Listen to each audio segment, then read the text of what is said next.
आत्ता तुषार यांनी बछडी पारिजात हिला तिच्या आहारासाठी एक योग्य पद्धत त्यांनी आपल्या टीमला दाखवून दिली.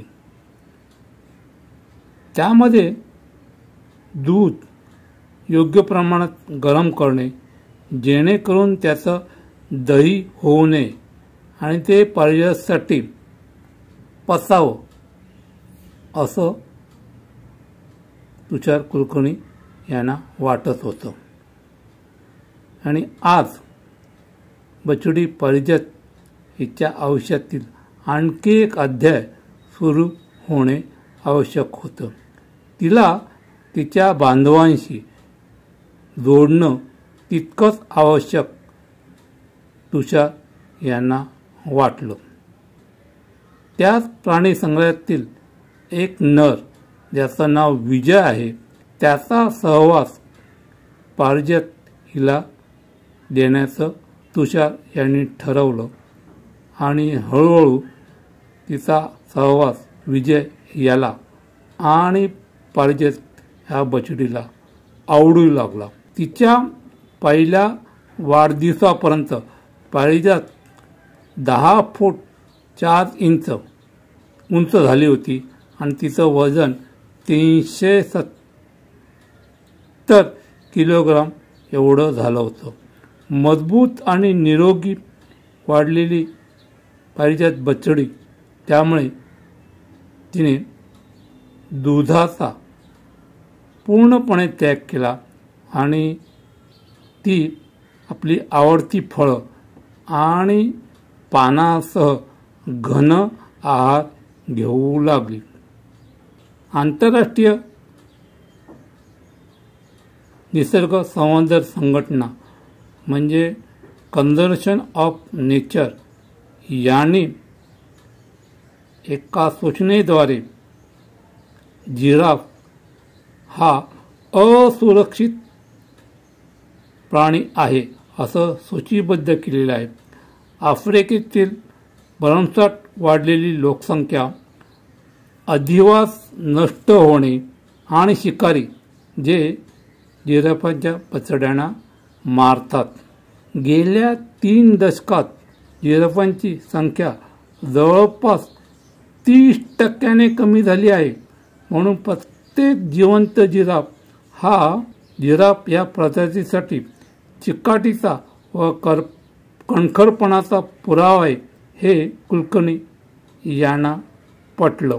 जिराफ या बछडीसाठी तिच्या संगोपनासाठी व संवर्धनासाठी कुलकर्णी यांनी सुयोग्य तपशीलवार असं त्या आराखडा केला. आवश्यक सुविधा उपलब्ध करून देण्यात त्यांना आली.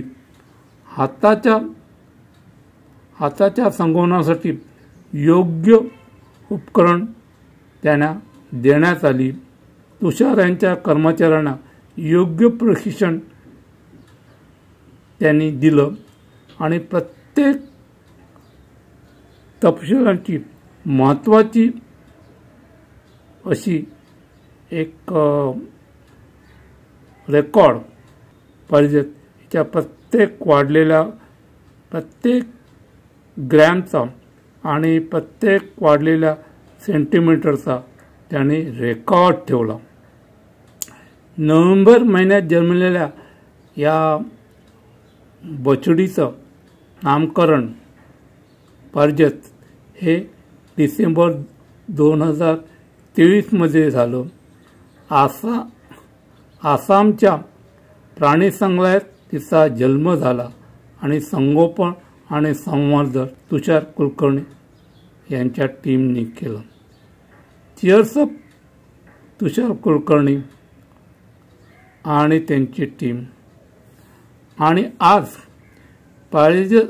पारिजात ही बछडी तिच्या प्रजातीसाठी म्हणजे संपूर्ण जिराफ या प्रजातीसाठी राजदूत म्हणून अक्षरशः लाक्षणिक अर्थाने ठरली आहे.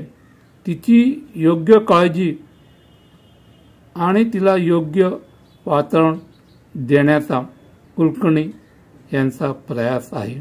आणि जसजशी ही बछडी पारिजात जशी मोठी होत जाईल तर ती आपल्या भावी जिराफ या पिढीसाठी एक प्रेरणादायी ठरेल. आणि म्हणूनच ही बछडी आज एक जिराफांच्या प्राण्यांसाठी आणि लोकांसाठी सुद्धा एक राजदूत म्हणून काम करते. लोक तिला बघण्यासाठी आसामच्या प्राणी संग्रहालयात आवर्जून जातात. चीअर्स अप तुषार कुलकर्णी, चीअर्स अप त्यांची टीम. आणि अशीच पारिजातची उंची आणि वजन वाढवून देत आणि तिची जगभर ख्याती होऊन देत. आणि जगात जी जिराफांची लोकसंख्या कमी होत चाललेली आहे. आणि चीअर्स अप तुषार कुलकर्णी, चीअर्स अप त्यांची टीम, त्याने एक लक्षणीय काम केलेलं आहे.